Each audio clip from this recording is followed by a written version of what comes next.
So it's the home straight, if you want, in the NDC race for a flag bearer to contest in the 2020 elections. We have seen 13 names. We're not sure how many of them are very, very serious. But this gentleman I'm going to talk to is one of the front runners. His CV is quite rich. I'm going to run through briefly before I introduce him. So most of you who know him know he went to Achimota School. He studied at the University of Ghana. He has his BA from the University of Ghana in English. He also has a Master's in Communication Studies. Has a certificate in banking. Spent many, many years working in the US. And some of his career highlights include External Relations Officer for the IFC. And this was between 91 and 94, where he also worked with the AFDB. In 94 to 97, my guest was Ghana's ambassador to the United States of America. And after that, he occupied a number of positions in government, not least Minister for Communications between 97 and 98. Between 98 and 2002, he was Minister for Education. So communication into education. And then, of course, in 2006, he contested Professor Mills for the candidature of the NDC to be flag bearer. Didn't go too well. Got 8.7% in that vote. He subsequently became a vice chairman of the NDC in 2010. Very interestingly, in an interesting career twist, he became the chief executive of the church, Christian Action Faith Ministries, where he led some interesting efforts, including the Dominion University. In 2014, his former number 2, when he became president, appointed him the Minister for Trade and Industry. So from communication to education. In fact, there was a time he even acted as a Minister for Mines. So quite an interesting, rich portfolio of things. So my guest is Dr. Ekwow Spio Garbrah. We're going to ask him questions around the campaign, how it's going, how well he's doing, and what are his ideas for the NDC first and for Ghana next. Of course, if he wins the NDC primary, then he would get to represent that party in the 2020 election. So he's joining me tonight. It's a very interactive conversation. I want your questions for him as well. He'll be interested in answering some of your questions. So you can either send your questions to the WhatsApp platform that we'll put on the screen, or simply, if you're watching on Facebook, there's a lot of conversation going on as well. Can he beat JM? Or would he be one of the failed attempts to bring a favorite down? So Dr. Ekwow Spio Garbrah is my guest on Point Blank tonight. Doc, you are sitting very far from me. I'm sitting where the chairs. They've sat you very far from me. I'm happy to get closer. How are you? God is good. All the time? Yes, sir. How is campaign? Excellent, excellent. When you guys say you are campaigning for an internal party primary, how does that work? Well, it works in the sense that you are only campaigning at this time specifically to just about 260,000 members of our party who are either branch executives, constituency executives, regional executives, or executives at the National Secretariat. Okay. In addition to a number of, founding members and former appointees, the chief executives, former ministers, etc. So that's a fairly modest number, given the total population of NDC sympathizers, maybe about 5%. Okay. Of, say, 5 million people who would normally vote for NDC. But it's a good number, better than the 6 or less thousand people who actually voted during the Professor Mills 2006 contest. There's a very small group of people in 2 rooms at the University of Ghana. And it's the view of many people that such smaller numbers are sometimes more subject to various kinds of manipulation. So are we sure of the Electoral College this year? That it will be chosen? Are we sure the Electoral College will be Well, it's a constitutional matter. So it will be determined? It's in the Constitution. So it's clear? The 9 executives at the branch level should vote. Okay. That the 28, 29 executives at the constituency level should vote, etc. So we know. The clarity is there, unless somebody tries to change some of the Constitution. Because in the news recently, we understand some of you, the candidates, were meeting to deliberate on this because there wasn't clarity in the media as to what the real Electoral College would be. Well, I think there's clarity at the party headquarters, but different people have different points of view. There are those who would want a smaller Electoral College, there are those who want a larger Electoral College. But I think there are many people who believe that whatever Electoral College we decide on must not be significantly less than what the NPP have used, because we are in a competition with another political party. The middle name of our party is Democratic, National Democratic Congress. So we must be seen certainly to be far more democratic than alternative parties. And we cannot allow too few a number of people to vote for our leaders if other parties are able to widen the base of their electoral college. The more the merrier. The more democratic and the more representative. But it's also expensive and organizationally more challenging. So but the party has to weigh all of that. less susceptible to monetary influence. One would hope so, unless, as people speculate, some people have such huge bags of money that no matter how many people are voting, they still can influence it. I mean, after all, at the national elections, where some 10 million or so vote, it is known that money still changes hands in some polling stations, and people still say, come and take 20, 10, 50 cities to vote for candidate A or B, whether for parliamentary or for presidential. So money will always have an influence to a certain point. But in the case of the NDC, my assessment, the assessment of our campaign team, the research we've done, is that the anger and the frustration that is seething at the bottom of the pyramid, where the 200,000 NDC members are, to the extent that almost 1 million of them did not vote at all in 2016. That's how NDC lost 2016. I'm sure you're not aware. No, I know the million. I didn't know there were 1 million NDC people. Oh, yeah. I mean, almost 1 million NDC people. Because if you look at how many votes President Mahama had in 2012 and how many votes he had in 2016, you can see the reduction in his votes, or those who voted for him. And it was not so much Akufo-Addo gaining so many more votes as President Mahama losing. So there was a lot of apathy from NDC people. Just sat home, especially those in the Volta region, who for whatever reason felt they hadn't gotten their fair share of the national cake. He just said, I'm not going to vote for NDC, but I ain't going to vote for NPP either. So I'll just sit home and watch.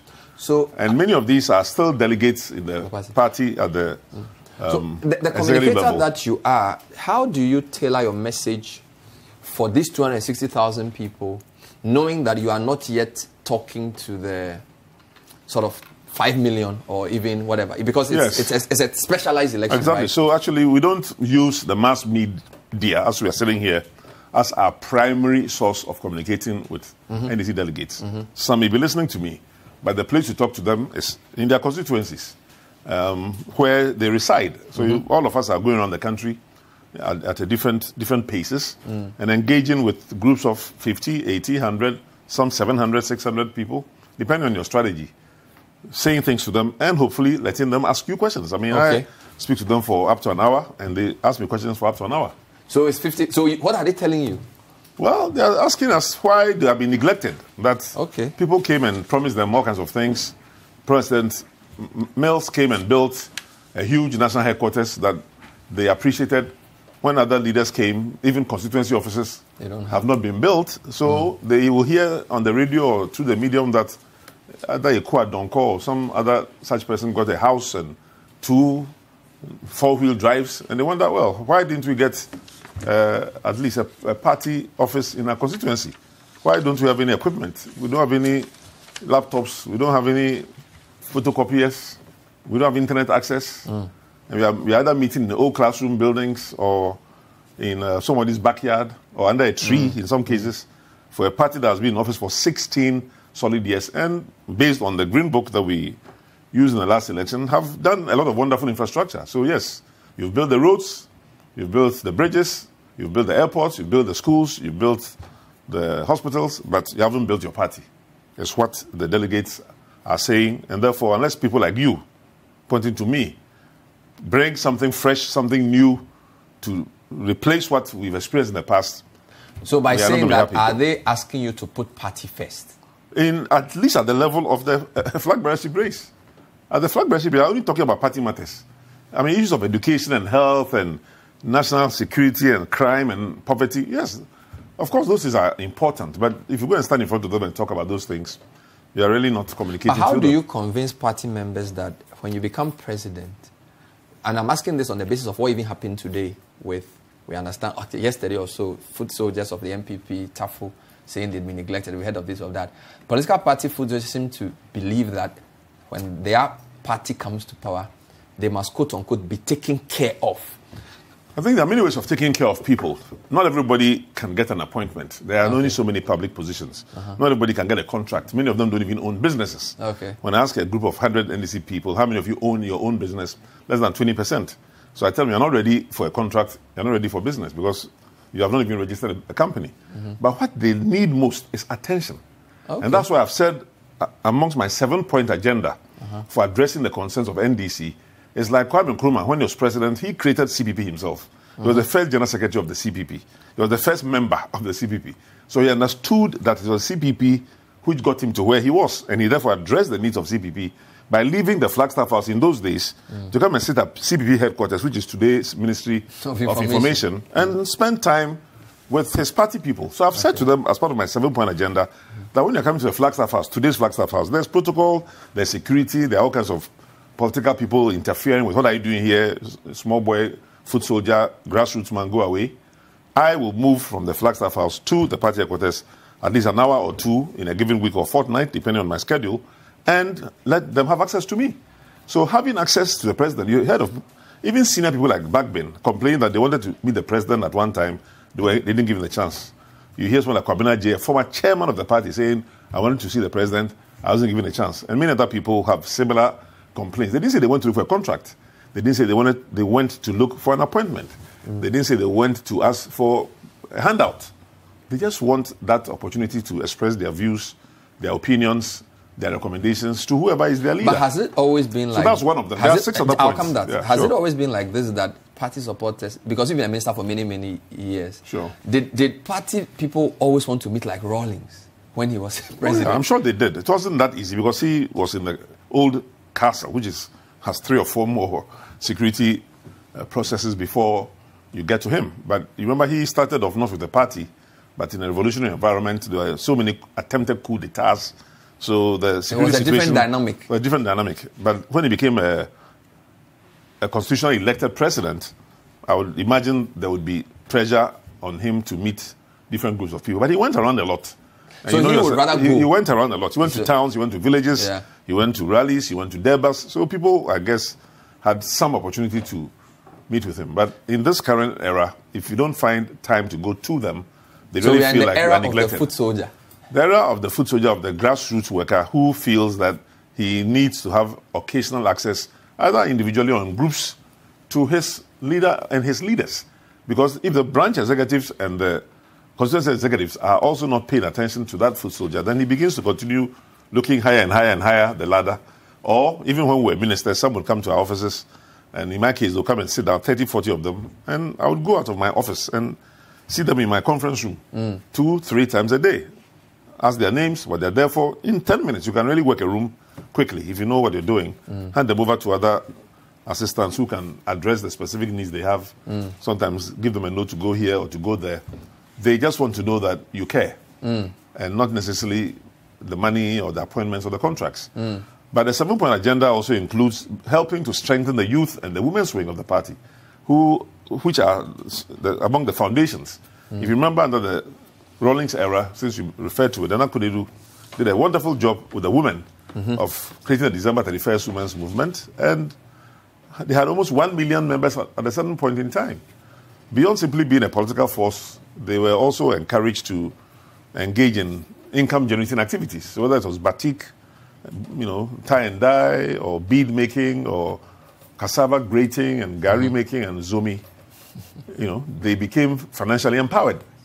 Now, MPP took a conscious decision, from what I saw in 2001 to 2003, to decimate, to really undercut the 31st December Women's Movement, because they saw it as a very strong pillar of the NDC. And so, at the time, more than 11 government agencies were harassing and persecuting 31st December Women's people. Every regional administration was to get on their case. Every district assembly and district chief executives.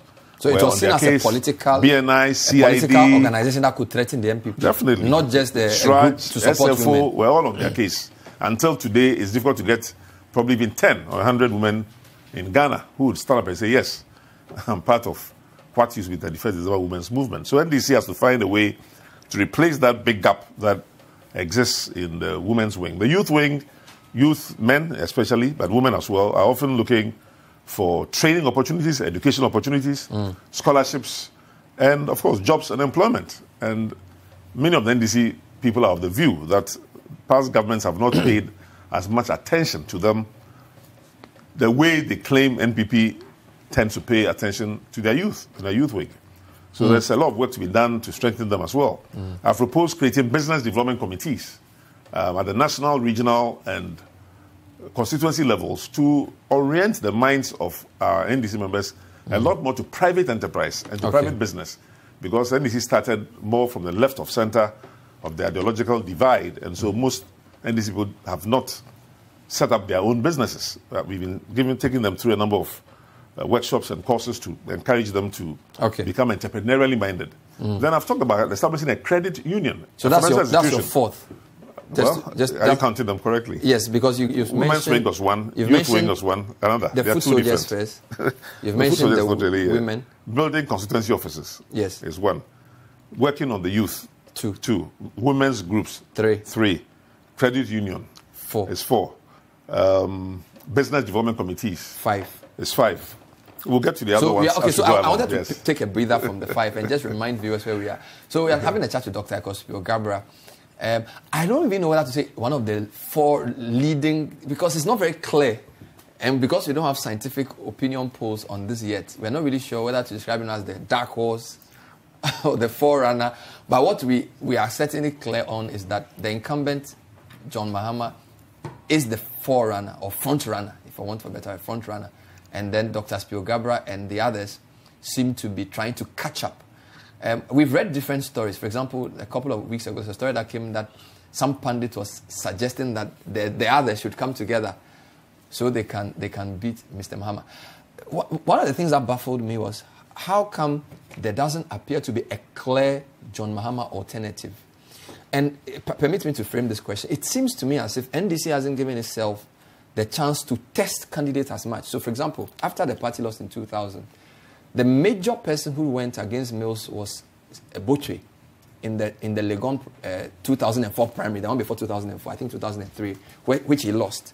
Then in 2006, you also went against Mahama. You got 8.7%.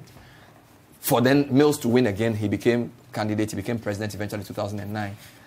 Mills died, unfortunately, so there was no proper contest in 2012. Neither was there a contest in 2016. Correct. So NDC hasn't given itself really the chance for people to spar to know. So, for example, take MPP. It's quite clear that Akufo-Addo, after the 17 people, it was very clear he was the main guy. And then there's something like Alan. How come we haven't built, your party hasn't built that? How shall I? There's been limited opportunities. Succession planning is not easy in many political parties. There's certainly not in NDC. But if you ask many NDC people, they'll tell you that, well, if my time, it wasn't Spio's time in 2006, it's certainly Spio's time in 2020. You talk about the percentage that I got, but you probably overlooked to say that I ran second to President Mills. I was the runner-up in that 2006 election. Remember, I was based in London at the time with the Commonwealth Telecom Organization, working as a full-time international civil servant who normally should not even take part in partisan politics in his home country. But I got a dispensation from the Council of the Commonwealth at the time that allowed me to come and campaign for just 2 months. And so you did a 2-month campaign? Yeah, to become second to fairly well-established veterans in the party after just 2 months was quite a feat in itself.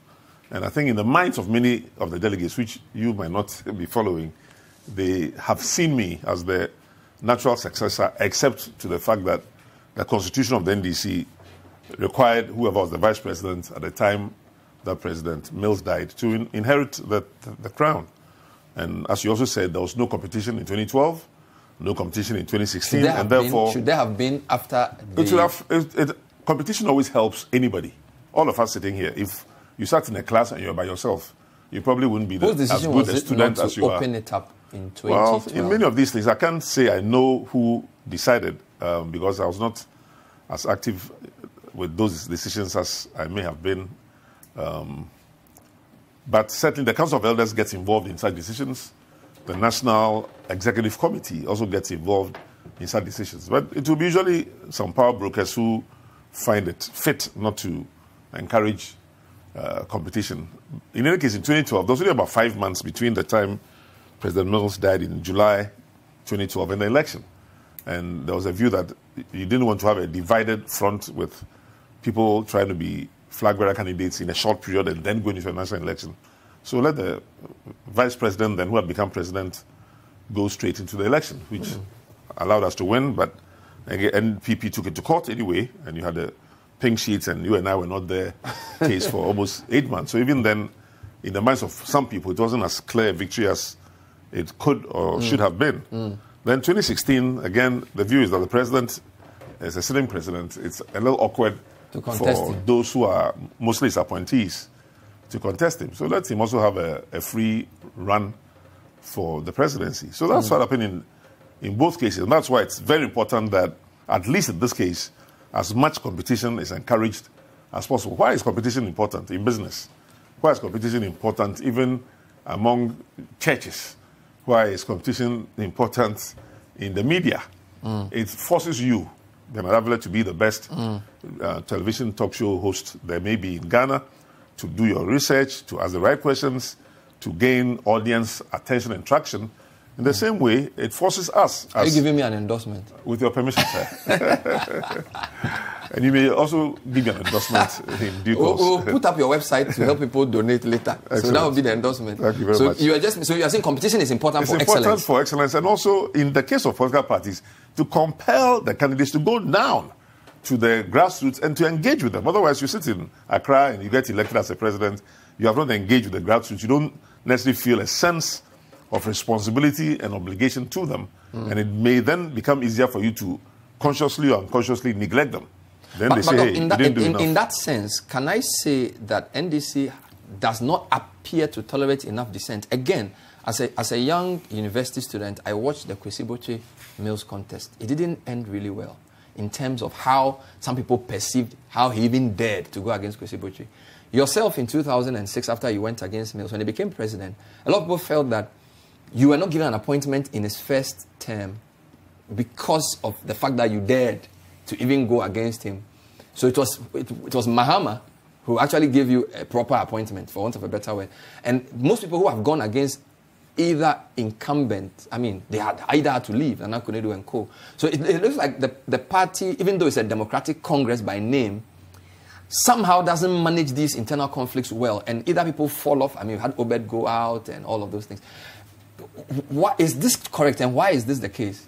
Well, I think some will argue that the party was not created the way, as I said, Kwame Nkrumah created his party, or the way the Dankwa Buzia tradition came up, where parties were created and then they fought to get into government. In the case of the NDC, it was a party created out of an existing government, and therefore there was a centralization or a centrality of planning and thinking right from the word go. You know, you had a sitting president for whom a party was created, and as a result, people began to think through of always going to that center to get direction, rather than the grassroots asserting themselves as we created this party and we want to do this and want to do that. I'm sure that's partly part of the reason. But certainly how the senior members of the party have decided from time to time to either allow competition or not to allow competition, or to get angry with a person who may have stood against one or the other, will also have exacerbated and made matters somewhat more difficult. But I'm saying that for all those good reasons, is why now very good, open, transparent competition is good. And I think President Mahama has been one of the first to say he will support whoever wins the 2018, now maybe 2019 flag bearership race. And all of us are basically saying the same thing. But he has an, I won't say unfair advantage, but he does have an advantage. Incumbency anywhere in the world. Anybody who's been MMDCs, ministers, MPs who those are appointed. Those are superficial, but I'll explain that to you. Yes, anybody who's been a president before anywhere in the world and who is running for office always has an advantage over everybody else. So there's incumbency advantage, and I don't think any reasonable person will ignore it. The person comes with visibility. People have heard the person's name over and over in radio and TV, newspapers. Does that include financial advantage? Of course. I mean, to the extent that the person is alleged to have money, because I can't make that statement. A minister's salary was 9,000 cedis. Is alleged to have money? President's salary was 12,000 cedis. So those who make the claim that any former president has millions and millions, they have to go maybe people owe him prove more. it. Well, however you describe it, but yes, there's that perception. So the finance is part and of many people will gravitate towards that money if they are bees who are always looking for honey. So you get people who will do that, but others will stand for principle and say, "Well, I believe in this person. I believe in his ideas. I believe in what he's trying to do, and I rather." Does the advantage include his prior marketing? No, the fact that a person has been a candidate in any presidential campaign, actually an incumbent, would have received, again, great visibility through what you may call branding and marketing. But the question is, the fact that people know you doesn't mean they necessarily want you. The fact that you are well known does not mean you are the most acceptable. So that's the distinction that people don't always make. And only good research can determine whether a person's public recognition translates directly to we want this particular candidate. Otherwise, we should have won the 2016 election. I also tell those who don't know marketing that well that people think marketing means simply because you have billboards and T-shirts. I printed over 100, T-shirts for over 100 members of parliament, candidates for parliamentary position, with President Mahama's photograph and the parliamentary candidate's photograph here as part of my contribution to President Mahama's campaign and the parliamentary campaigns. Got money from different places, motorbikes and all of the above. But the truth also is that many people, as I said, did not vote at all out of anger and frustration, and we didn't win the election. So that demonstrated that not everybody was supporting our candidates at the time. But right now, if you have 10 regional chairmen say they want a particular candidate, and then the regional chairmen go for an election, then you and I should ask what happened to the 10 regional chairmen. If they were so popular themselves, they should be in position. But only 2 are left, which means that while they were shouting on the rooftops for a particular candidate, they themselves were not as popular as you would have thought. And so many lost positions. Others did not even attempt to campaign at all. And the same will apply to some of the MPs. Many of the MPs said, well, we have to sign it because, we are MPs and we don't want to lose favor, and if there are certain benefits coming our way. So you've explained the incumbency well, but since you are a consummate marketer, name recognition should count for something. I've said to people that Calipo, you know the drink called Calipo? I asked them who drank Calipo in Ghana, and everybody heard about it. They said, Nana Akufo-Addo. I said, how much does Calipo cost? They said, well, it used to be 50 pesos, it's now 80, and maybe it's a city somewhere. I said, how much did he pay to be known all over the country for drinking Calipo? He probably paid nothing. So I said, you see something? If you don't understand marketing, you may think that somebody who's been marketed is the one who's face on billboards. And I said, you know something? I, by God's grace, started my professional career just after I was completing my graduate studies in the University of Ghana in communications with an advertising agency, not far from here, Ghana Advertising and Marketing Limited. I said, among my first clients were companies like Accra Brewery, all club products, State Insurance Corporation, Danafco, which is now Danex, a pharmaceutical company, Pfizer, a pharmaceutical company, Fan Milk, Fan Yogurt, Fan Products, Cadbury's, Swiss Air, Lufthansa, Alitalia, British Caledonian, now British Airways, State Insurance Corporation, Firestone, John Holt Bartholomew was then marketing Ford Motor Cars, and so forth. So I learned at a young age. By the age of 24, I was the general manager of the second largest advertising agency in Ghana. Lentas was the largest at the time. So I've had experience in taking products and marketing them, branding them, rebranding them, which not everybody has had a chance to do. And what NDC needs now, it's somebody who understands branding to the extent of taking a party that some people say they don't like and which they didn't vote for in 2016 and convert the minds of most Ghanaians to like that product in 2020. And I say, I'm not speaking out of just theory or even going back to when I was 21, 22 years old. But even as Minister of Communications, as you know, I had the privilege of being appointed as the chairman of the Public Education Committee for the reintroduction of the VAT, working with a very wonderful team and included the former president, Mahama, as my deputy. We were able to convince Ghanaians within 18 months of the merits of the value-added tax, which the current president, President Akufo-Addo, and others had led demonstrations, Kumi Prekum, Semi Prekum, Wiemi Prekum, to have the VAT suspended by President Rawlings in May 1995. So delegates come to understand that the skill sets which we used to convert Ghanaians to believe in the value-added tax in 18 months after it had been rejected are the same skill sets. If they give the flag bearership, the flag of the NDC to me, I can rebrand the NDC in 2 years and get most Ghanaians to accept it and to vote for it. We'll take a short break there. We've sort of built a foundation by trying to understand Doc's mind about the party and what is at stake. We will test some of his views on some of the contemporary stories around. Okay, of course, it's an internal contest, but we still believe there are certain running stories he may comment on and how that connects him to the electorate. This is the point of view. We have lots of comments already for him as well. We'll read some of them. Don't go away.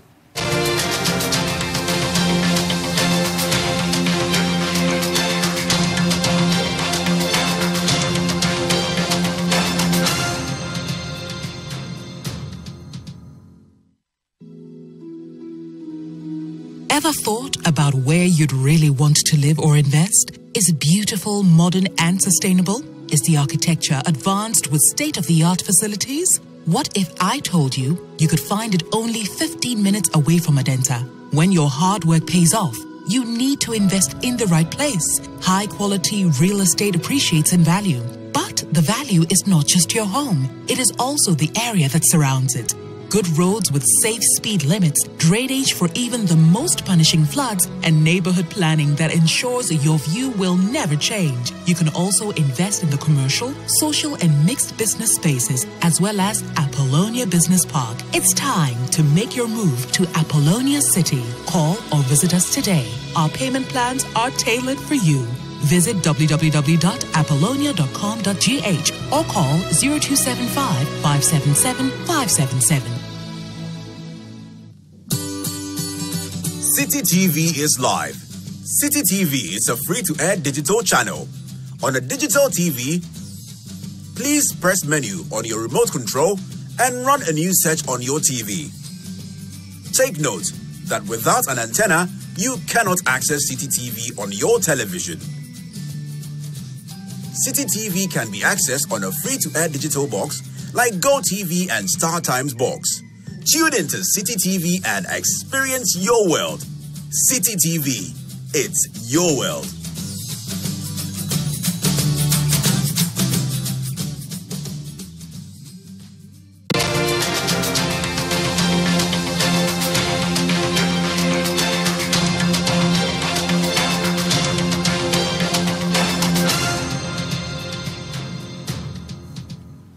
Welcome back. This is The Point of View. Our guest is Ekwow Spio Garbrah, who is gunning to lead the NDC to election 2020. And he's answering questions on a lot of things. I have a few of your comments for him. Hi, Bernard, please. I want to ask Mr. Spio, what are his unique selling points that Mahama does not have? You don't add your name to your comment. Good evening, Bernard. Please tell Spio that he should be the running mate for ex-President Mahama.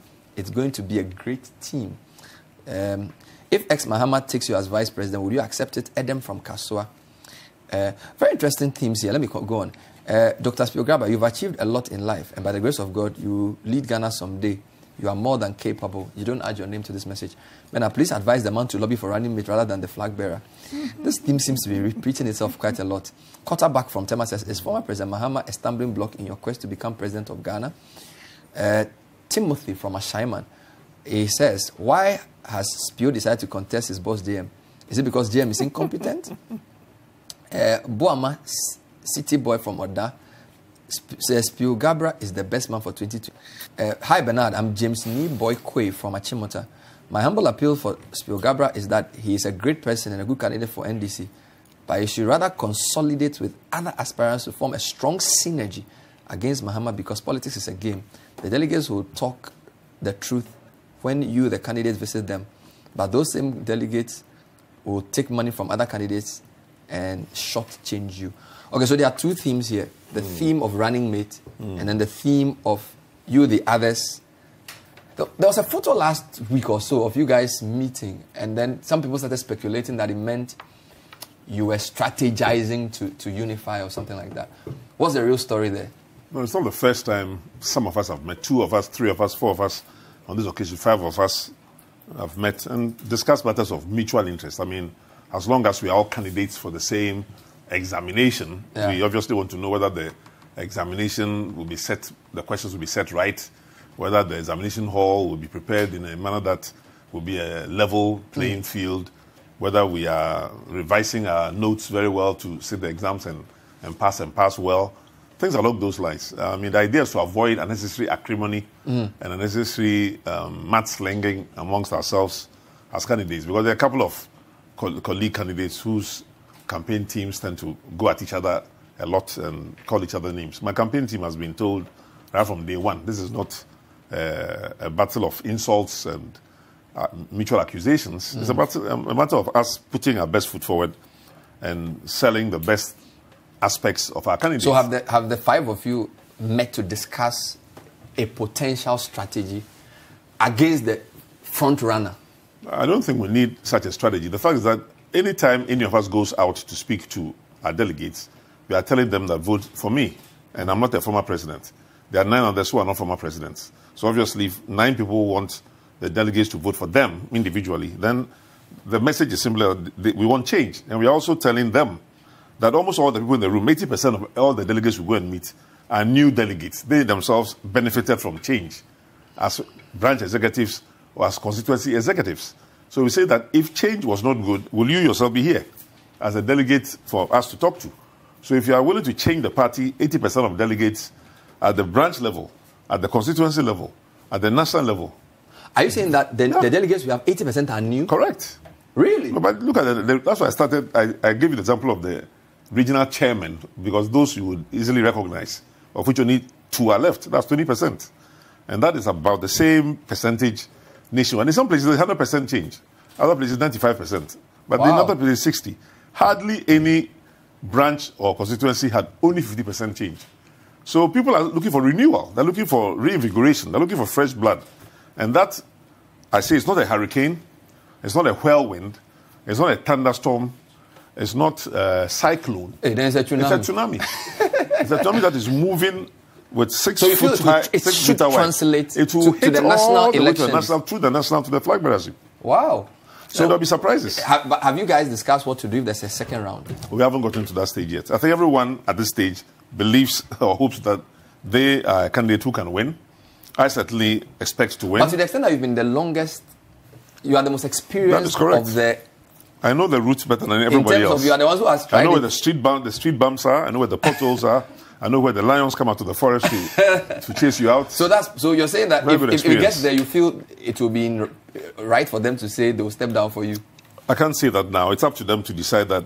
Okay. You see, it's not a matter of just stepping down for people. You must also begin to listen to the person and believe that the person's vision, their understanding, their experience, their competencies will make them a good president of Ghana. We're not really looking for flag bearer of NDC just to hold a flag. Okay. They're looking for somebody who can govern this country competently, efficiently, and honestly, without any corruption. The second point, before I come to running mate, has the NDC done enough soul searching? Because I listened to some of the candidates. I listened to Mahama, for example, and a couple of days ago he was talking about, look, he's coming back to finish what he started. Nanado Didin is not completing his job and all those things.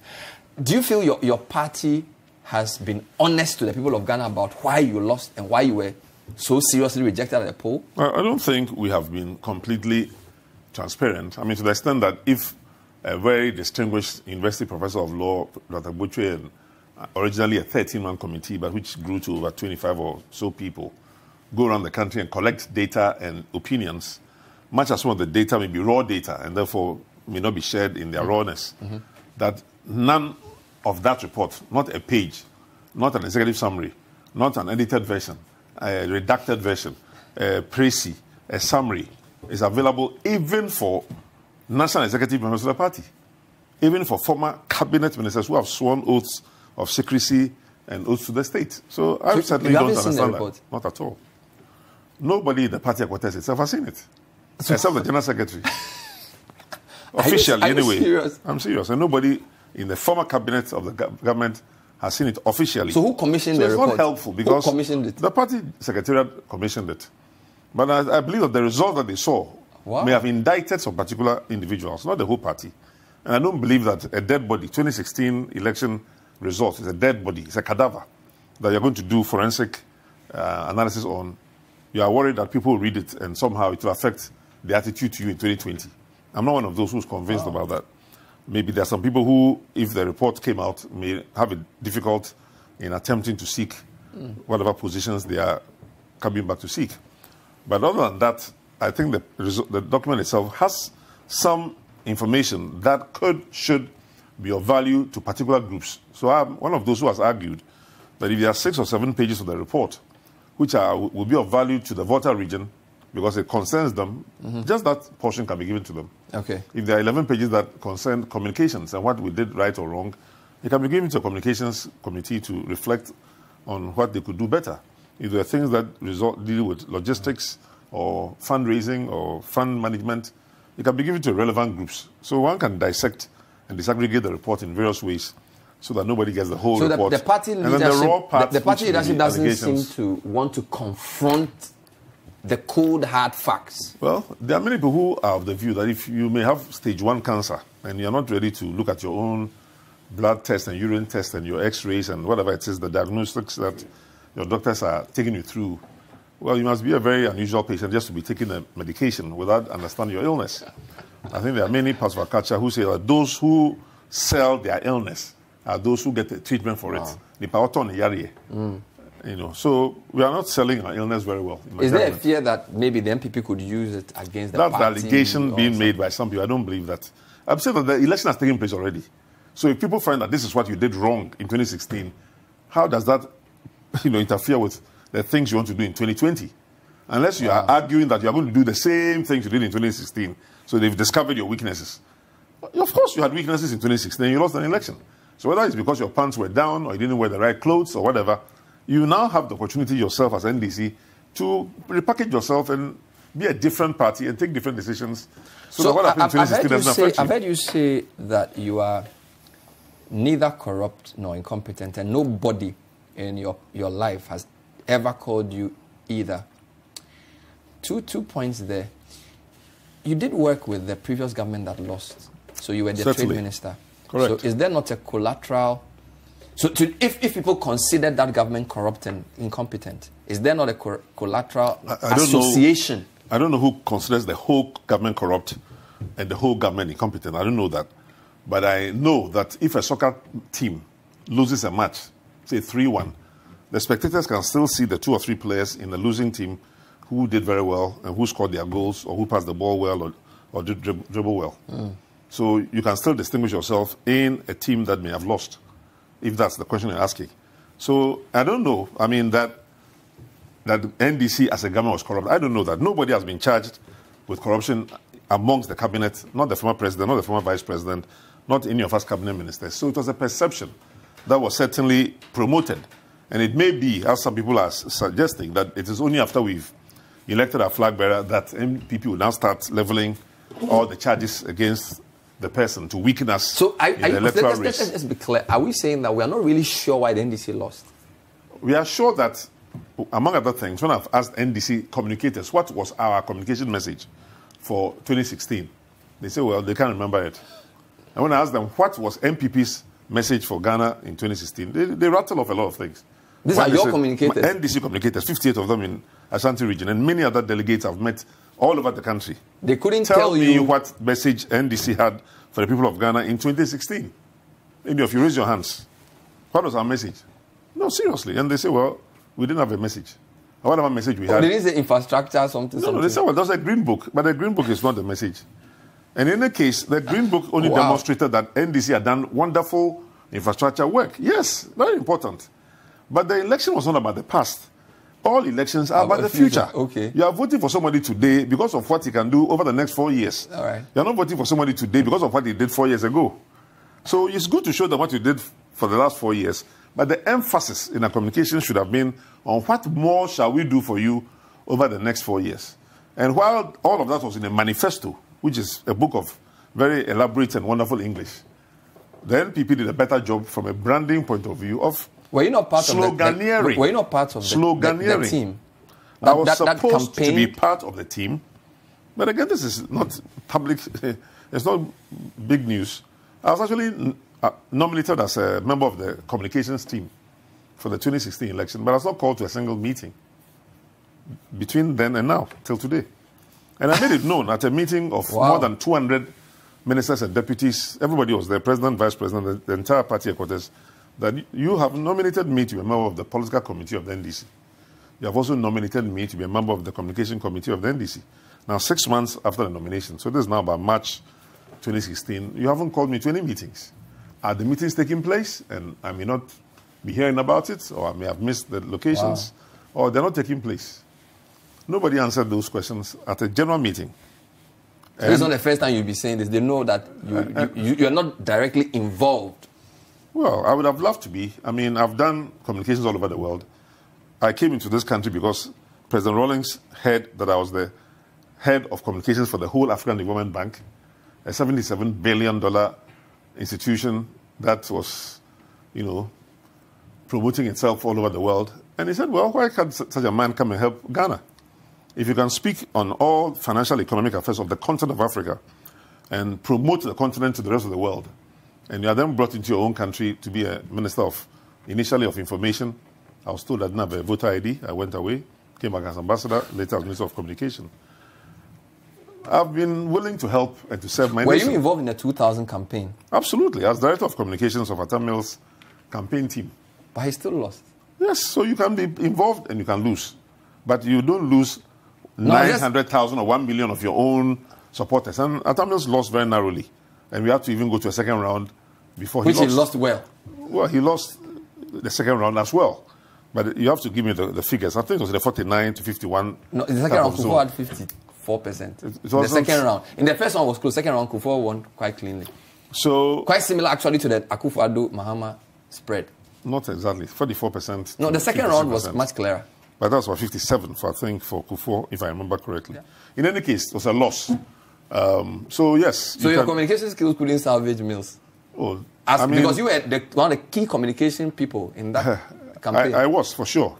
There were many factors, but again, 20 reasons why NDC lost 2000 election. I wrote a whole article about it. Communication would have been part of it. Okay. But there were many things as well, including reform, having broken away from NDC to form a different party, just because President Rawlings had, you know, decided to support Mills, and some people didn't like that. So let's back to the question. I was asking in the sense of, so we are not sure, because we don't know the contents of the report that Kwesi Botwe did. You are using some of it. Excuse me, you are saying that a presentation was made to us, so don't let me misrepresent. Okay, but you haven't seen the report. We haven't in its entirety, no, so it could be piecemeal. And you also are saying that it was perceived. Right. So because nobody has done any other quantitative or qualitative surveys that will confirm anything that I have read. Maybe such surveys have been done. So people perceived that the government was corrupt and incompetent. The NPP were successful in branding the NDC as a corrupt and incompetent government. Does that not show disrespect to the Ghanaians who voted in excess for the NPP to say that it was only because of what NPP said? No, I'm saying that couldn't we see what you were doing and say we are tired, we won't vote for another party? Some people may have seen what we're doing. I said, as we speak, and you tell me if I'm wrong, I don't know of any NDC cabinet minister or major appointee in the office of the president who has been charged, indicted, sentenced for any wrongdoing. So until that happens, we only have to argue that it was a perception rather than the reality. But, you know, sometimes people take perceptions as their reality and they vote on it. And that's one factor. There could have been many other factors. I'm saying that even NDC members, almost 1 million, did not vote. And they didn't vote because NDC was corrupt or incompetent. They voted they did not vote, as I'm suggesting, partly due to a sense of neglect in their minds. There's a view that NDC's position on the free SHS is not very clear. So Akufo-Addo says, I'll do free SHS.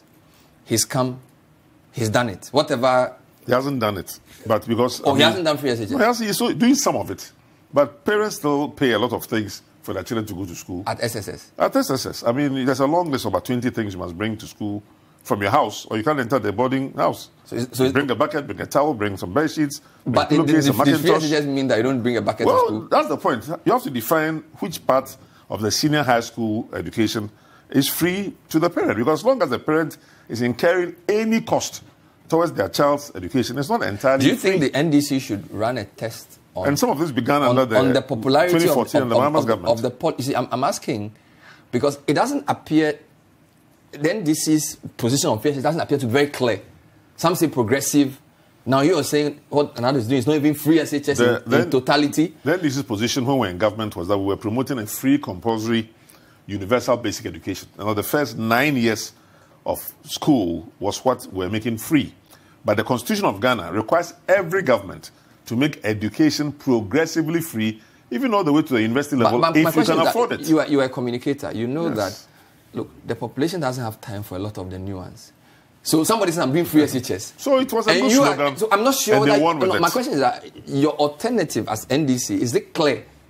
Because you have to tell me, you are the listener. If it's not clear enough, then we need to refine it and make it clearer.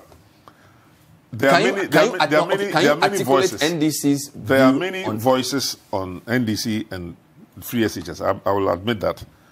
A clearer message will be evident to Ghanaians when we are going into the 2020 election, by which time all the evidence of what is going on would have been known, our position would have been clarified. Because if you listen to somebody from the party headquarters, you hear one thing. If you listen to somebody from the parliamentary minority on education, you may hear one thing.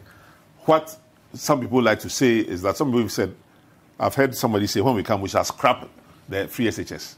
I've heard others say, when we come, we can review and we shall reform and we shall revise. You know, so there are many thoughts and many ideas, and the party is here to set us, because we don't really have a party leader until the flag bearership race has been settled.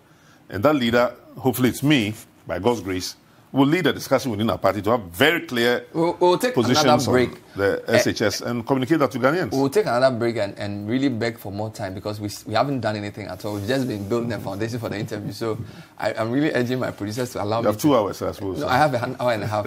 So I have an hour and a half. So I really need to take views on specific issues. First is just the first one. We have more comments coming in. A lot of people seem to have questions for you. So please don't go away. I'll be back after this break with more questions for Dr. Ekwow Spio Garbrah. This is The Point of View. Stay tuned.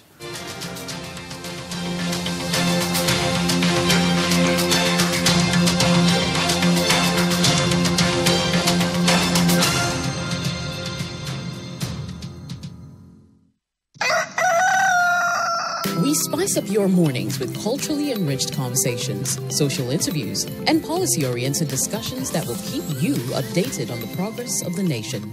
Because we're giving only those in their 3rd trimester. So in the next 3 months, those in their 2nd would be ready to receive the kits. And we're taking data at registration, which is before they take the kits, at delivery and post-delivery, so that we can analyze and we'll see the numbers. So from the numbers and the data that we're collecting, we would know what has worked, what hasn't worked, you know.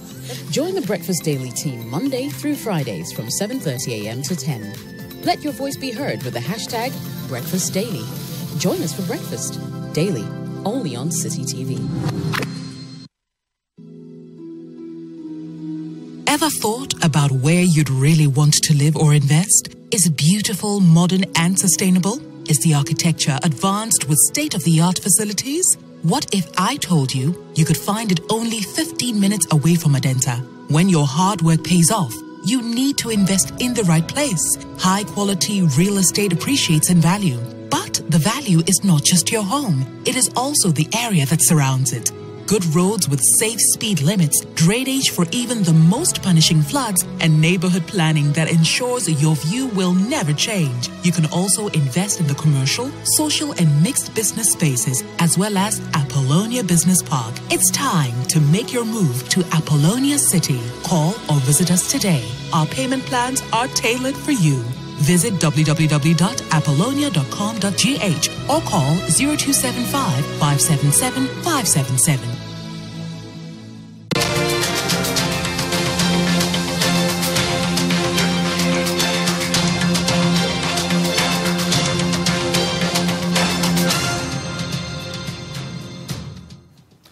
Our guest is Dr. Ekwow Spio Garbrah. He's a former many things. Former Ghana ambassador to the US, former minister for communication, former minister for trade, former minister for education, former director of communications, AFDB, a lot of things. But he's a candidate for the NDC flag bearership. He wants to lead the party to election 2020. We have lots of comments. We're going to 1:30.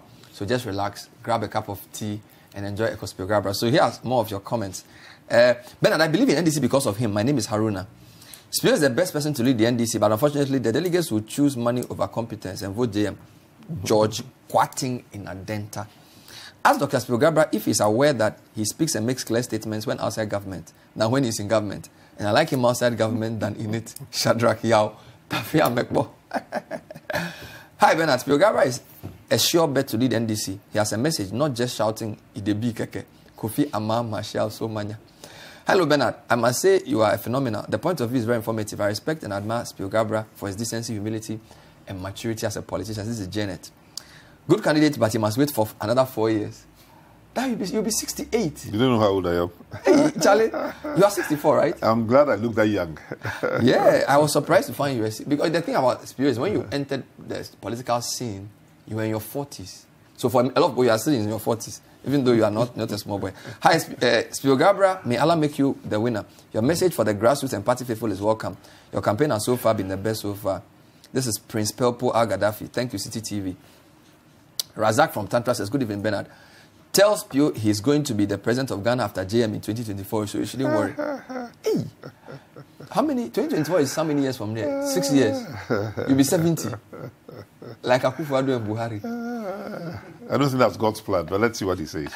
Oh, if you will still be interested at 70? I said, I don't think that's God's plan. Okay. 2020 is my year. But okay. Let's see. Let's do quick down.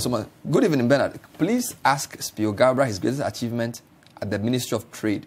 Will he accept responsibility for the failure of Commander Sugar Factory? Failure? If he is asked to submit his input to 1D1F, what will it be? So Kweku has a 3-in-1 for you. Your greatest achievement as Trade Ministry. Will you accept responsibility for failure of Commander Sugar Factory? And if you are asked to submit your input into 1D1F, what will it be? So maybe let's start with Kweku from Dansoman's comment. No, let's finish free SHS and I'll come to 1D1F. So you're saying that a Spio Garbrah leading NDC will be clear on free SHS? Absolutely. See, the reason why the NDC itself may not sound as clear as you think they should is because the MPP itself, which is promoting the free SHS, is not very clear on what exactly is free. Look, for example, multi-track. Is it double-track, multi-track? Double-track. Did you hear about that last year? Why wasn't multi-track, double-track part of the original concept of the free SHS? So the free SHS is a moving target which keeps changing anytime the MPP find themselves hitting a roadblock or a wall, then they divert and they try something else. Otherwise, you don't get a finance minister himself coming out and saying, why don't you allow parents who can afford to pay for their children's education to pay? He was sitting in the same chair you were sitting in. He was saying it out of frustration.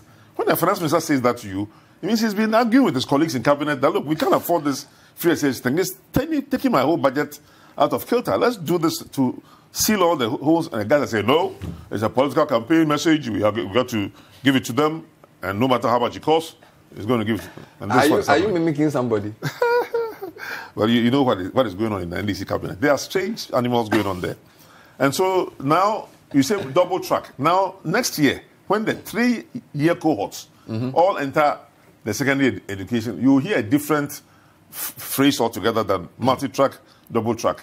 But be that as it may, it appears a very popular policy. No, to the extent that anybody is believed to be getting something free, even though a very famous pastor has told us that if somebody tells you education is free, don't believe it. Worry about the quality. But its popularity is a problem for your party. It's popular today. But you know, we started this even under the Mahama administration in 2014, under the Educational Sector Improvement Program, where I think 100 or so schools were given some initial pilot support to begin to transit towards senior high school free education. So it's not as if it started exclusively on the IPP, but they packaged it well. Yes, they sold it as a campaign promise, certainly since even 2009, and are trying hard to implement it against all odds, distorting the total economy of Ghana, imbalancing it, but at the same time giving matrons and headmasters only 1 cedi 10 pesos per meal per day for a growing child. I don't know how many children you have and how old they are, but I'm telling you, a child that is 14 to 18 years old, the average age of an SHS student, cannot readily survive on 1 cedi 10 pesos per meal. So there are challenges with the program. 80 students, 85 students in some classrooms, because you've developed a policy that has compelled parents to go and remove their children from the private senior secondary schools and push them into the government senior secondary schools, because that's where free education, so-called free education under MPP is allowable. The private senior secondary school owners are saying, look, we've spent our own money to invest in school buildings and infrastructure and laboratories and so forth. And the same Ghanaians who are also taxpayers' children also come into our schools. Why can't those children also benefit from the same subvention, because that's really what you are doing. You are subventing the children of parents who are coming into the public sector senior secondary schools and discriminating against those who may choose to go to a private secondary school. So there's unnecessary congestion in the public sector schools, and private schools are relatively empty. You can balance it by simply agreeing that the 1,100 or so government subsidy that goes to a public secondary school student can also go to one who chooses to go to a private school. More importantly, free senior high school, as practiced in countries like the United States, is a geography-based system where you go to a school that is within 5 to 10 miles of where you live, and then that day school is free. But nobody goes to a boarding school anywhere for free, because sleeping in a dormitory and eating in a dining hall is not what education is about. It's not the food you are eating and the bed you are sleeping on that gives you the education. It's the classroom experience, the textbook, and the knowledge that is being put in your head. Do you think the NDC modify? So assuming can you modify for sure. Without the political capital of it looking like you've come to reverse a free education system? I think the finance minister of MPP makes sense when he says that you want to have a system that makes reasonable distinction between those parents who pay $2,000, $3,000, $4,000 in some cases for their children's primary school and JSS in Ghana here. And when they come to secondary school, you think you are giving them free education. And they're not happy about it because they're saying, we would rather pay for our children's education so that the education is better quality than what the government can give them. So there are at least 30% of parents whose children are in the senior secondary schools who are happy, ready, and willing and able to make a contribution towards it. Last year, the government said we'll allow them to contribute to a special fund. I don't know whether you've heard about that. Yeah. That fund was never created. Okay, so this is why NDC also has to be continually responding to a moving target. Free SHS is not one single definition, even by the NPP, for which NDC also can come with one single clear NDC is on the back foot on this. I wouldn't say so. Because you have to respond. No, so they are responding, and it is the implementation that is going poorly, and some students have died. Are not complaining. We haven't had any parent complain. Some parents complain enough to want to pay towards headmasters. Headmasters were being penalized for accepting payments from parents. So there are parent-teacher associations who are having all kinds of conflicts in the schools because they have different ideas about how the free SHS should be managed, which the government is against. And there are parents who are complaining about the long list of items that they're supposed to bring. So there was a question about tuition and textbooks. Your biggest achievement at Trade Ministry, and then in that question there was a comment about the Commander Sugar Factory, and then also your views about 1D1F. So it's like a 3-in-1 question from, I think it was Benjamin Kweku from Dansoman. Your biggest achievement at Trade Ministry, because you were there for 3 years, failure of Commander Sugar Factory over 2 years. In his view, and then your input on 1D1F. I think the biggest achievement we attempted to chalk in the Trade Ministry during my era was the attempt to raise the understanding and profile of Ghanaians about promoting and eating and patronizing our own products made in Ghana. The Made in Ghana campaign, I think, was raised to a certain level because as much as some people may think it is just a cultural or political message, it goes to the very core of the stability of the economy. If we grow what we eat and eat what we grow, if we process most of the goods that we have in Ghana and buy our own things and not import as much as we do, the city will stabilize. Employment will be generated through the processing and the value addition in Ghana, and the fact that we are buying our own products and creating work for our own people rather than importing so many things. So when you go to the malls and other shopping centers in Ghana, 95% or more of the goods are all imported. But then at the same time, we're doing a lot by supporting industry, small-scale industry, through the National Board for Small-Scale Industry, supporting medium-sized companies through the Export Development and Agricultural Investment Fund, which eventually became the Export Import Bank. And also through the Rural Enterprises Program, we had supported thousands of small-scale businessmen and women in a whole range of entrepreneurial activities. But these are things that are a little below the normal visibility. They're not bridges, they're not roads, They're not school buildings that you can see, not big hospitals that you can see. Not as tangible not and as visible. tangible and as visible as some other, the work of other ministries. And so therefore... You tried something with cashew. There was a backlash, and it didn't appear as if sort of the government backed you up to see it through. Well, they didn't understand it. And it was also a political year. And this current government, I think, agrees with what I was trying to do. The same thing you were trying to do with cashew. And every government will have to try and agree with it. So can you explain briefly what your idea was on cashew? Ghana produced then, and probably still produces, about 65,000 metric tons of cashew per year. And we happen to have just about, or we had 11 to 12 factories at the time, which could process all that 65,000 tons. So in any other normal country, you would try to process the entire cashew crop of Ghana and not even send any out as a raw, being to be processed by somebody else. Unfortunately, Asian brokers had entered into the market, often giving advances to farmers who were having difficulty with their school fees or funerals, and say, here, stick 5,000, 10,000, and you pledge your crop more or less to me to send outside the country when... Sell it to me raw. Well, sell it to me raw when the factories are in the same community, Muslim Brongahafu. So I said these Brongahafu farmers that your children who want to work in factories want you to sell, take your beans and give it to the nuts, rather, cashew nuts, and give it to the factories that are right in your neighborhood so they can process it and your children can work in the factory. But meantime, you've pledged the nuts to somebody else to take it out of your country. So we're going to have a 2 to 3 month export window, as it's called in the industry.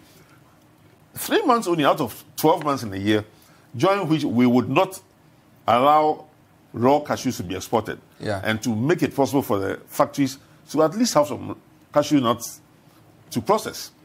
But I can accept it if people say that the education wasn't, deep enough and people didn't understand it. So some of the farmers resisted it? Farmers resisted it. The brokers obviously thought it was undercutting their business, so they also went and incited the farmers, went and incited parliamentarians, and the whole thing had to be suspended. So, but it was not in the national interest. What we were doing was what was in the national interest.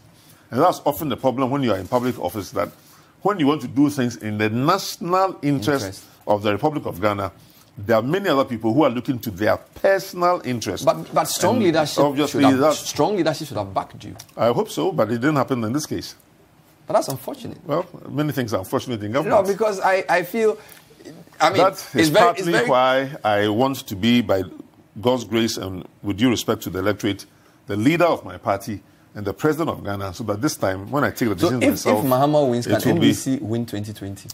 Well, it's up to the electorate to decide. But the fact that he was not voted for in 2016, I think it's a lesson for many of us. I mean, anybody who has been president before is taken care of by the state, by the people of Ghana in perpetuity till he dies. He said... So there are many who feel that he also can support someone else that to move forward. God made NDC lose so that Ghanaians can see and compare his government to the incompetence of the MPP. Do you buy that? Well, I think you'd have to ask him for what he meant by that. Somebody asked me that question. But that's clear English now. Well, but God spoke to him. He said God made NDC lose so Ghanaians can compare the record. Well, and they will see how bad MPP is in comparison to them. NDC lose or NDC lost for any number of reasons, comparisons are always possible. So once we've lost an election and there's a new government in place, people will compare as to whether they are better off now or they can be better off in the future under a new and improved NDC leadership. There'll be those who may say they want the old NDC leadership. So you get that choice, and that's what the So you don't agree with this analysis of the situation? I can neither agree nor disagree, because as I said, if he knows that God is doing something, and I'm saying because God may have spoken to him, he will know why. How can you neither agree nor disagree? You have a man of strong opinions. You're a candidate yourself. It's a matter of God. And I'm saying God hasn't told me what he may have told him. So it will be unfair for me to either agree or disagree when God is speaking to him a certain way and God is also speaking to me a different way. So when we take the God equation out, do you agree that NDC lost because... I mean, I'm surprised you are sort of... No, I mean, you're asking me a question and you don't like my answer. No, not that. I'm just surprised. I'm just surprised. I'm saying that the comparison will take place. Yes. Is that not true? Whether it is God or not, there is comparison going on, which I think is the main point he's making. That Ghanaians can now compare, since there's a new government, whether that new government is delivering or not. So that point you agree? Well, of course. That under all circumstances, governments are comparable. You will always compare governments when one leaves and one comes in. So was the NDC under Mahama better than MPP now? Some aspects of NDC would certainly have been better. I think the economy was not as bad now, bad then as it is now. Prices were far more stable. This is one of the things I think I achieved we worked together to achieve in the Ministry of Trade and Industry with cement prices, for example, where we tried to stabilize it. We didn't allow for excessive imports of certain products. The textile industry, for example, was protected. We didn't allow a free-for-all entry of textiles, as is happening under the MPP government. The local textile industries survived and didn't have the problems now where they are almost demonstrating. Because we went into the markets and seized textiles that were contraband, that were pirated, where people had gone to China with the patterns and designs of Ghanaian designers and textile makers and were simply duplicating them and selling them in our marketplaces. So there are many aspects but of in this total, work, including infrastructure. I mean, look at the amount of money that MPP have borrowed and what they've done with it. Mention one single major national project that you believe NPP in 18 months have been undertaking, compared to the numerous projects that were undertaken by the Mahama administration and registered in the Green Book, from the Ridge Hospital to the... But so I'm asking you in total, if you compare the NDC to MPP, NDC and Mahama to MPP and Akufo-Addo, which is better? I just give you the answer. No, you just mentioned some aspects. You said economy. I mean, overall, I'll say the Mahama administration did a better job than the Akufo-Addo government. Is doing, yeah. So that's the reason that he can come back and lead the party. No, there'll be those who will want him to come back. Obviously, he's not running because he has no support. And I'm also not running because I have no support. It's a choice. We are not telling Ghanaians that we have only one person in NDC. But if the NDC performs better than MPP, is that the best Ghana can do? Why did people still vote? But are you saying that Ghana cannot do better than both regimes? I'm just baffled. Well, Ghana can do better than both regimes. So the NDC under Mahama was better than the MPP under Akufo-Addo. And NDC under Spio Garbrah can be better than both. Yet that's what you're saying. People rejected the NDC so seriously. But at the time, they didn't know what Akufo-Addo was going to offer them. I think that's the point President Mahama is trying to say. The luxury of the unlived experience. At the time of 2016, December, people were being promised free HSS. One district, one factory. One village, one dam. One constituency, $1 million. Lots of wonderful things. So it was tantalizing to say, no, the man was also going around saying, please taste me and see. That's President Akufo-Addo for you. So we say, because Bawumia says that in 2 years, they've done more than he did in 4 years. It's up to the Ghana government, the people of Ghana to look for the evidence of what the MPP has done. And I'm just asking you as a very knowledgeable Ghanaian to name 2 or 3 major national projects. National Cathedral, but some of their programs, which is yet to be built. But to be fair, some of their programs, so we've spoken of FCHS, well, I'm going back there. Mm-hmm. So you rattled some of them already. You said free, one district, one factory. That's what they said. They haven't built one yet. Planting for food and jobs. That's a generic statement. I mean, everybody. One village, one warehouse. No, one district, one warehouse. We haven't seen them yet. One village, one dam. We are waiting to see them. So one constituency, 1 million. I don't think any constituency has received. But it's a 4-year mandate. So these are. So they will do all of them in the 4th year. I don't know. So if they do all of them in the 4th year, it might help some Ghanaians to want to vote for them. But I've grown up if you're not 222. And people would have liked to see evidence. You see, once you start appointing 110 ministers, not forget about plagiarism on your day of swearing in. 110 ministers when you could have appointed 75, 80 because you claim that the NDC was spending too much on public services and on themselves. So come and set a better example. But when people start seeing a family and friends government... No, he says you should judge him after the 4 years, whether they delivered or not. We are judging you now, because if you are running a race and you are not running it well, we can see... But it's implemented a massive program, free SHS. It's massive and it's costing the nation an amount that the finance minister cannot balance. But isn't it better to spend it on poor people who can't pay their fees than to give it to people to... We have agreed that poor people need help. I am the one with a lot of people who worked on creating the Ghana Education Trust Fund. I believe you know that. Which also helps a lot of people, a lot of schools with infrastructure, with buses, with laboratory equipment, with scholarships, etc. So I'm not against poor people being helped.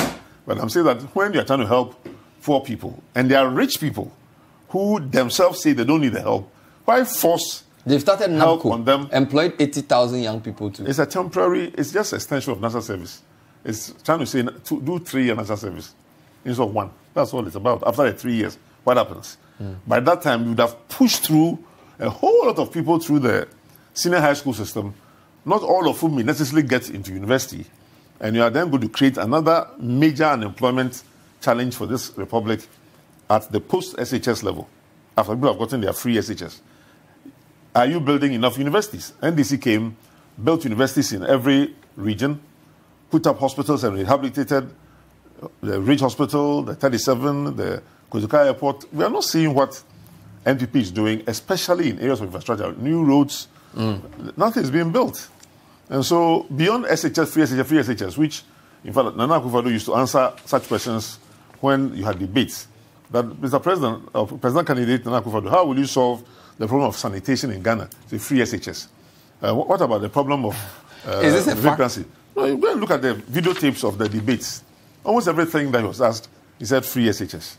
And partly because of that, the whole budget of Ghana is going into free SHS. And the finance minister is having a difficult time balancing our books. We will take a final break and come back to wrap up with more questions and delve into some other specific issues and come back to the NDC flag bearer. Do you understand 50 billion loan for 100 years? Do you understand that one? We will come there if we have the time. We are still talking to Dr. Ekwow Spio Garbrah, who is a candidate for the NDC's 2020 flag bearership. Stay tuned.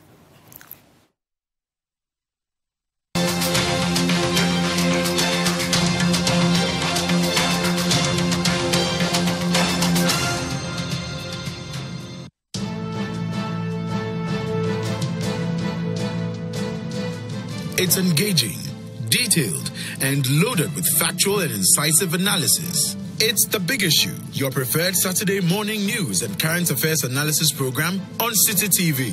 Tune in this and every Saturday at 9 a.m. and hear the newsmakers discuss the top issues for the week. At that time, Charlotte was complete. I'm not defending Charlotte. I'm talking about the way we behave like hypocrites and ostriches in this country. At that time, she was a perfect person. It's The Big Issue with Stella Madonu on Citi TV. This and every Saturday at 9 a.m.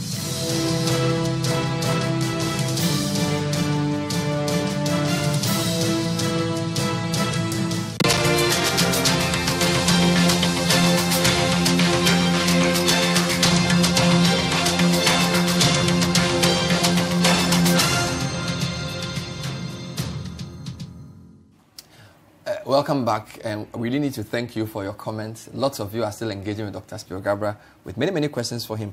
I don't know if the questions are because they feel they want to pre-qualify you or they just like you, so they want to ask you more questions. Bernard, good evening. Kindly inquire from Dr. Spio Garbrah his critical assessment of the unemployment situation and what he would do differently from the current government. This is Reginald. What are your exact plans to put the ever-depreciating cedi in check? Ishmael in Accra.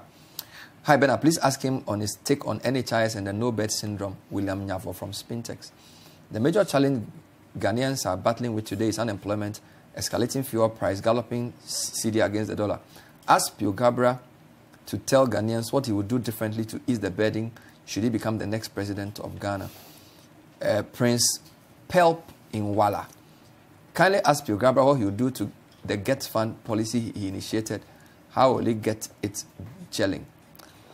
Let me sort of try and bring things to a conclusion. There's a lot of people who feel the foreign influence in our economy is growing. Yes. Our telecom sector, our broadcasting sector, our productive capacity within processing, all foreign controlled.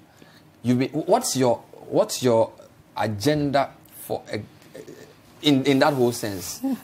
Ghana controlling its economy in an era where this whole geopolitics, US, China, all fighting for space and all that. Well, this is where somebody who's had, by God's grace, the privilege to work internationally, and international organizations will tend to have an advantage over many people who may have traveled overseas, may have even schooled overseas, but have not really had the chance to work in certain critical organizations whose decisions and policies tend to control the world, or at least control Africa.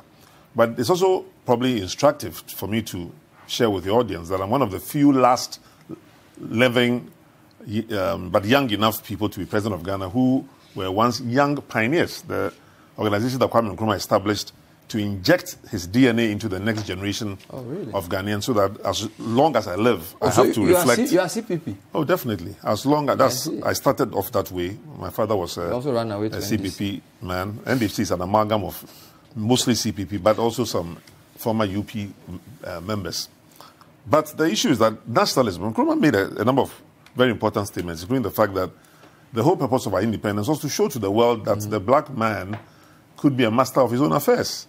So when you get into a situation where we used to have our own 300 state-owned enterprises, which made our textiles, made even clothes, made our shoes, had our tanneries, and had a Bogatanga meat factory, and we had our glass factories in Abosso, and our tire factory in Bonsa, and of course MPP's forebears, United Party, with the help of the CIA, came over through all of that and made sure that there was as little left of Nkrumah's legacy as possible in order to prove that Nkrumah did very little. It's the same mindset, unfortunate mindset, that will allow them to make a Commander sugar factory go to the rot when they saw us crush sugarcane, produce molasses, produce sugar. I hope Citi FM or Citi TV was there to cover when the Commander sugar factory was being established. So for those who are concerned about unemployment, those who are concerned about city depreciation, the solution is to go back to the fundamental philosophies of the Nkrumah era and even the Champon era and some of the PNDC era. Fair, yes, please. Was it not under NDC that we did the divestiture program where we finally sold off? It started before that. All that was left. It started before that, but when you come and find when you find state hotels that are totally decrepit and the state does not have the resources to maintain them. This was after 19 years of NDC. Yeah, I'm saying. I'm saying in terms of because you are saying they overthrew everything Nkrumah did. At the time, the factories could be made to run. But you both sold off the rest. When there was nothing left, you could. And who ran them down? No, but the previous governments, they ran them down for 20 years. There from 79. No, from 1966. It was overthrown in 1966. But 1976, it was already. And for 20 years, you couldn't revive them and sold them off finally before you left power? Well, one way to revive them, in the case of, let's say, the former Ambassador Hotel and even the former Continental Hotel, was to have private sector investors in. So today, Golden Tulip is a running concern, even though it's not called Continental Hotel. Or Movenpick used to be called Ambassador Hotel. Today is running efficiently, employing 400 or 500 people, and therefore generating jobs for Ghana, even though the ownership may be mostly non-Ghanaian, but it's contributing to Ghana's economy. But I'm saying that those who take over. So we need to admit that we've all come to the middle. We've all come to the middle. Right. Because we all started with Nkrumah state factories, and somebody was on the extreme, only private sector. Now you've both moved to the center. Except that the state can still do far more than currently is the case. Because even with the one district, one factory program and many other government interventions, there's a role for the state to inject 5 to 50% equity in some projects to enable them to become viable. But that's another argument for another day. And so what can be done to ensure that Ghanaians take commanding control of their own economy is one of the mandates and mantras that the administration that I hope to lead. How will you manage China? We'll be looking at. How will you manage our relationship with China? I will not go to China and come and tell Ghanaians or anybody else that I'm going to borrow 50 billion for 100 years and make my children and great-grandchildren indebted almost into perpetuity. You're talking about a century bond. Well, whatever they call it. They name these things interesting names, but at least our good book tells us that a good father will make an inheritance for his children and his grandchildren, not put them into debt for 100 years. But you left us with a debt-GDP ratio of 70%. And this government, without rebasing, will take us to 75 and 80% because of borrowing and borrowing and borrowing and not showing much for the borrowing. So there's not much borrowed, and then. you could see what NDC did with the borrowing. I said hospitals, highways, bridges, roads, airports, thermal rehabilitation, and many other things, all in the Green Book. Some people say you are not directly criticizing Mahama because you are angling to be his running mate. We've received a lot of comments within that. I believe that people feel that in an election you must insult your opponent. You must punch him to mean that you are contesting. You are not rigorously criticizing his administration. No, because my campaign is not about him. It's about what I can do for my party and my country. That's what my campaign is about. Are you open to be his running mate? I have no such hope. My aim is to be president of the Republic of Ghana by becoming. I said the question was open. I wasn't hoping. I said OPEN. I didn't say HOPING. My aim is to be President of the Republic of Ghana by becoming the leader of the NDC. In 2006, for example, when I was contesting for the leadership of this party, he wasn't a candidate. I agree. I'm asking you a specific question. It's just, are you open? I'm open to be the leader of the NDC and the flag bearer of the NDC. Are you open to the idea of running mate? President to the extent that I've received about 5 or 6 comments. I appreciate those who believe that I'm qualified enough and I'm competent enough to be a vice president of Ghana, would you consider it or a president of Ghana. My current goal and objective, and that of my campaign, and all those who are supporting me, and that's a lot of people, is to take over the flag bearership of the NDC and to lead Ghana in a particular specific path, which has been defined and written in vision statements and mission statements from 2006. The point is that if other candidates have their vision and their mission, they have their own backgrounds and their training. I haven't had their experiences, and they also haven't had my experiences. So if you vote for them, you get a certain kind of Ghana, and you vote for me, you also get a different kind of Ghana. How are you funding your campaign? Through very, very friendly support from a wide range of friends who have believed in me for many years. I meet them and say, look, I've been watching you for 20, 25 years when you were the minister. They seem to know more about me than I know about myself. When you did this and when you did that, when you did this. And you know something? I've sat in ministries, and you mentioned mines and energy. I've signed mining lease agreements for people whose faces I never saw.